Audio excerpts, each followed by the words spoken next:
Hubo un momento exacto en que Saúl dejó de querer que David triunfara. No lo planeó, no lo decidió. Ocurrió en el instante en que escuchó cantar a las mujeres. Saúl hirió a sus miles, David a sus 10.000. Una canción, 8 palabras, y algo en el rey se rompió para siempre. Esto no es la historia de un gigante. Es la historia de lo que le ocurre a un hombre cuando el éxito de otro empieza a dolerle más que su propia derrota. Antes del gigante, antes de la piedra, antes de que su nombre significara algo, David era el hijo menor. El que cuidaba las ovejas mientras sus hermanos aprendían a ser hombres importantes. El que nadie llamaba cuando había una decisión que tomar. Pero en la soledad del campo, mientras otros aprendían a usar espadas, David aprendió a matar con precisión.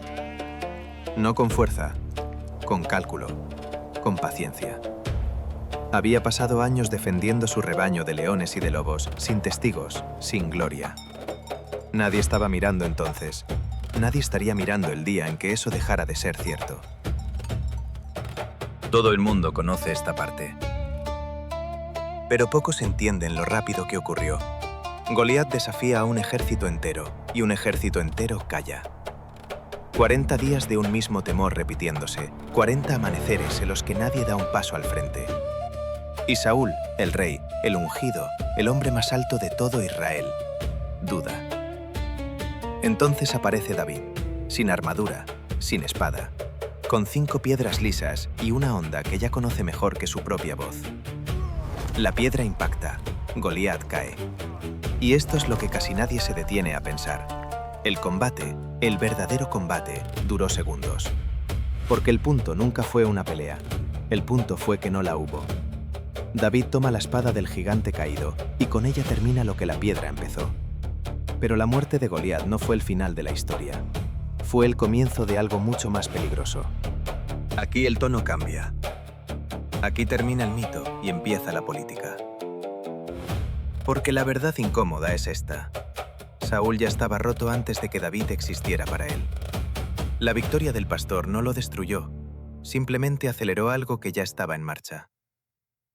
Israel celebraba a su nuevo héroe, y cada canción dedicada a David destruía un poco más al rey.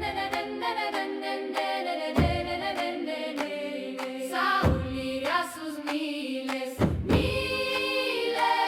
David a sus 10.000, 10.000. Que suene el pandero, que baile la villa. El pastor ha vuelto con la espada del gigante. Saúl hirió a sus miles, David a sus 10.000. Saúl hirió a sus miles, y David a sus 10.000.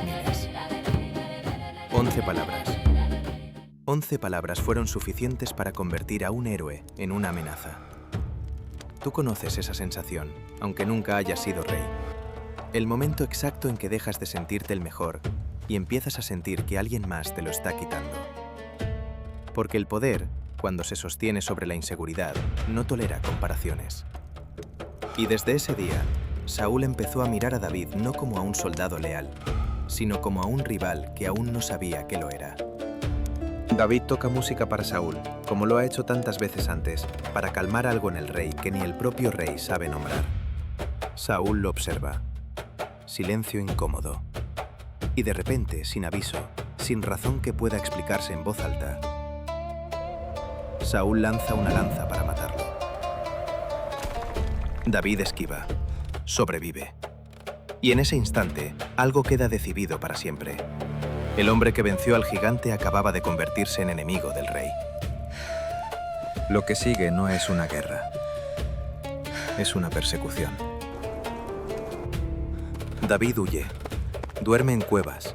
Vive escondido, cambiando de refugio, reuniendo a su alrededor a los que no tienen nada que perder. Endeudados, perseguidos, desesperados. Un ejército improvisado, nacido de la necesidad, no de la ambición. Y el contraste es brutal. El héroe de Israel ahora era perseguido por Israel. Tal vez tú también has sentido eso alguna vez. Hacer lo correcto y aún así convertirte en el enemigo de alguien que debería estar de tu lado. El mismo rey que debería protegerlo dedica su ejército entero a cazarlo por el desierto. No por lo que David ha hecho, sino por lo que Saúl teme que David pueda llegar a ser. Y llegamos al momento que define todo lo que vendrá después. David entra en una cueva para esconderse. Y sin saberlo, Saúl entra en la misma cueva, solo, completamente vulnerable. David está a un movimiento de terminar con todo, con la persecución, con años de huida.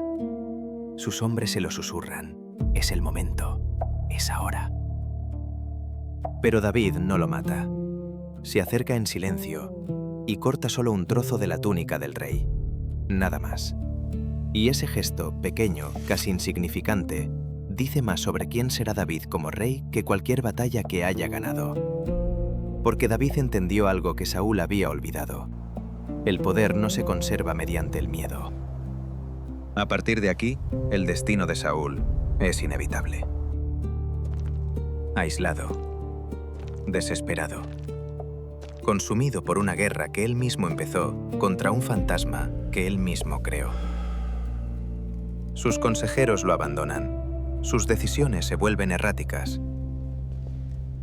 El rey que una vez fue el hombre más alto de Israel termina buscando respuestas en lugares que ya no puede controlar.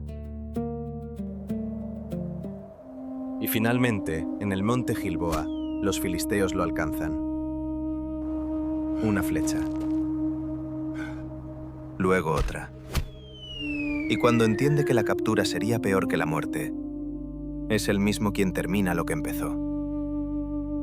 No cae como un villano que recibe su castigo.